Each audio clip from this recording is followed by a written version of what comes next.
سارے لوگ میرے نزدیک 9 سرباز لوگ ہیں، 9 2 11 لوگ ہیں، سارے 9 2 11 باہر ہیں اور ایک اکیلا بند ہے۔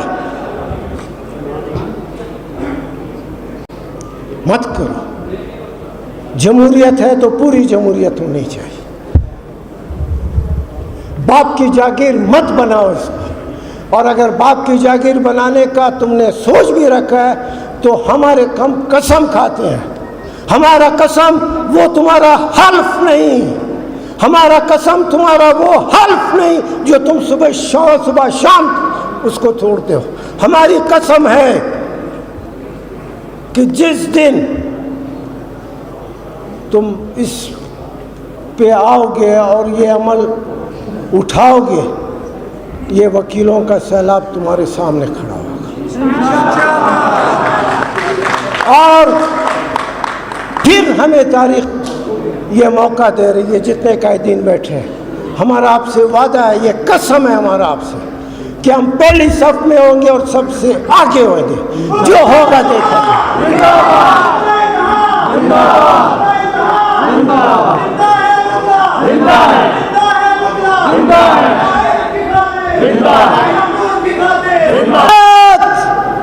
طاقت، اصل طاقت اس ملک کے وکلا کے ہاتھ میں ہے۔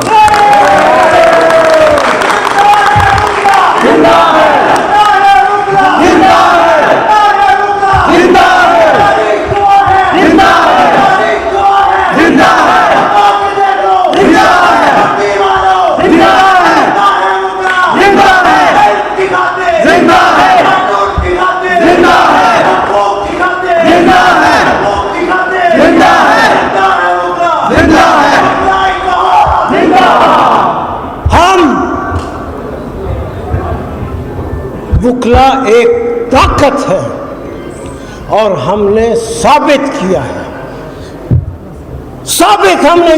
کہ اس ملک میں ہم ایک طاقت ہے۔ یہ وکلا جو بیٹھے ہوئے ہیں پاکستان میں، وہ گلگت اور چترال، اونچے پہاڑوں سے لے کے کراچی تک، جس میں کوئٹہ، بلوچستان، تربت، گوادر، یہ سب شامل ہے۔ ہم طاقت ہیں، ہمارے ساتھ اس کو میدان جنگ مت بناؤ، میدان جنگ مت بناؤ۔ ہم وکلا ایک آدمی نہیں ہے، ہم وکلا ایک طاقت ہے، اور جب جب وکلا کا طاقت کا سیلاب جب باہر نکلے گا، اس کو دنیا کی کوئی طاقت نہیں روک سکتی۔ ہم صرف طاقت میں یقین نہیں رکھتے، ہم آئینی اور قانونی طاقت میں یقین رکھتے ہیں۔ مگر جب ہمیں مجبور کیا جائے گا، ہر وقت ہم کو چیلنج کیا گیا ہے اور ہمیں میدان جنگ میں لا کر کھڑا کیا گیا۔ ضیاء الحق سے زیادہ بدترین آدمی میں نے ڈکٹیٹر اپنی زندگی میں نہیں دیکھا، اور مجھے فخر ہے اسی لاہور میں ہزاروں کی تعداد میں وکلا ہی تھے سب سے پہلے جنہوں نے اس ضیاء الحق کو آنکھوں میں آنکھیں ڈال کر چیلنج کیا تھا، اور وہ ضیاء الحق کے خلاف نیلا گنبد تک یہ وکیل نکلے تھے۔ اس کے بعد سیاسی جماعتوں کو جو ہے کوئی احساس ہوا کہ اگر وکیل نکل سکتے ہیں، پھر سیاسی جماعتوں میں ہلکی کم یا زیادہ جنبش ہوئی، اور وہ ہم نے سب سے پہلے اس کو چیلنج کیا۔ دنیا بدل گئی ہے،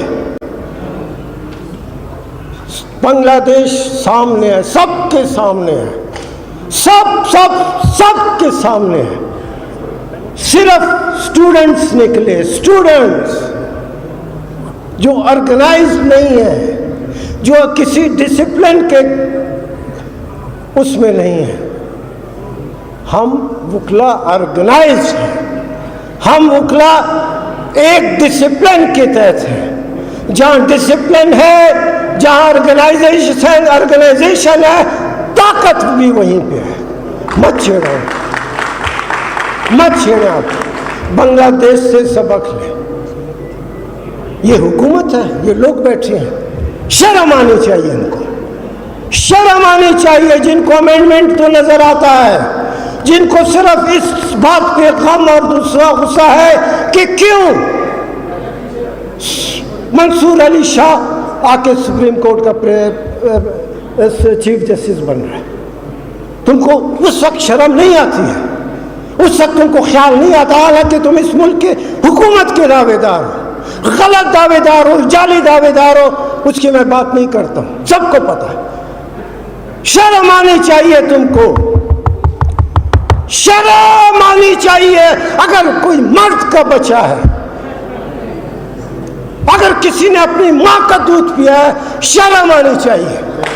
اس ملک میں, اس ملک میں, اس ملک میں 18 کروڑ سے زیادہ لوگ, 18 کروڑ سے زیادہ لوگ غربت نہیں, میں غربت نہیں کہتا, غربت تو پھر بھی ایک رسپیکٹیبل لفظ ہے. افلاس میں زندگی گزار رہے ہیں 11 کروڑ سے زیادہ. یہ دنیا کی انٹرنیشنل سروے رپورٹ ہے.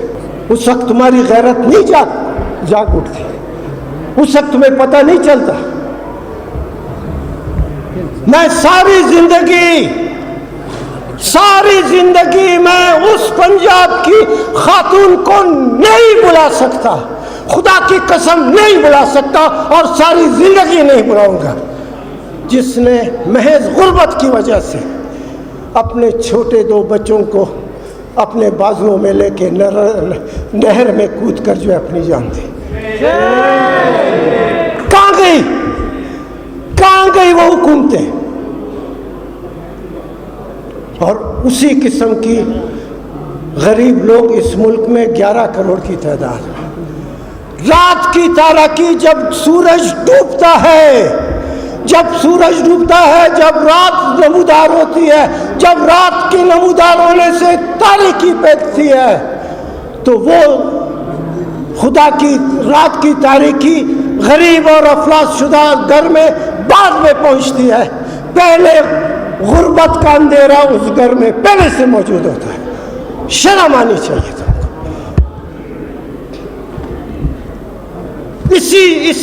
اسی پنجاب میں, اسی پنجاب نے ایک شخص نے یہی غربت اور افلاس کے جھگڑوں کی وجہ سے اپنے 4 سال کے بچے سے لے کے 8 سال کے بچے تک اور 7 بیوی کو بھی غربت اور افلاس کی وجہ سے چاقو سے, خنجر سے کاٹ کے ذبح کیا. کسی کا ضمیر نہیں جاگا, کسی کے دل میں کوئی دکھ نہیں ہوا, کسی کو یہ احساس نہیں ہوا کہ یہ لوگ بھی اس ملک میں جو 11 کروڑ لوگ ہیں